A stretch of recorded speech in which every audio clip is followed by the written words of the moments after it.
సికింద్రాబాద్ లో రేపటి TRS party సన్నాహక సభ ఏర్పాట్లను పరిశీలించారు మంత్రి తలసాని శ్రీనివాస్ యాదవ్. డిప్యూటీ స్పీకర్ పద్మారావు గౌడ్ సమావేశానికి వచ్చి కార్యకర్తలకు ఎలాంటి ఇబ్బంది లేకుండా చూడాలన్నారు. మరోవైపు సికింద్రాబాద్ తో కేటీఆర్ కు అనుబంధం ఉందన్నారు మంత్రి.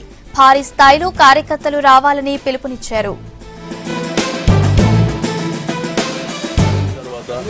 గౌరవ మన ముఖ్యమంత్రి గారి ఆధ్వర్యంలో ల్యాండ్ ఆర్డర్ కూడా చాలా పటిష్టంగా ఉంది. ఇండియాలో టాప్ ఉన్నాం మనం. ఫస్ట్ టైం సికింద్రాబాద్ పార్లమెంటు జెండా టీఆర్ఎస్ జెండాని ఢిల్లీలో ఎగరవేశారు. కాబట్టి ఇక్కడ ముఖ్య అతిథిగా తెలంగాణ రాష్ట్ర సమితి కార్యనిర్వాహక అధ్యక్షుడైనటువంటి కేటీఆర్ గారు మరి రేపు ముఖ్య అతిథిగా రావడం, మరి పార్టీకి కార్యకర్తలకు దిశ నిర్దేశం చేయడం, ప్రజలకు సంబంధించి కూడా మెసేజెస్ అన్ని పార్లమెంటు నియోజకవర్గాలకు మరి కేటీఆర్ గారు ఆల్రెడీ మీటింగ్లు స్టార్ట్ చేసి వెళ్ళడం. అయితే కేటీఆర్ గారికి హైదరాబాద్ సిటీకి ప్రత్యేకమైనటువంటి అనుబంధం.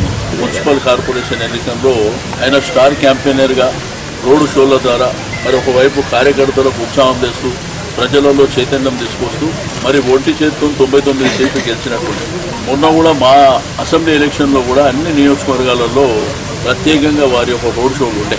కాబట్టి ఇది బ్రహ్మాండంగా ఆర్గనైజేషన్ పరంగా కూడా అందరు కార్యకర్తల నాయకులు ముఖ్యులు కూడా ఈ కార్యక్రమంలో నిమగ్నం.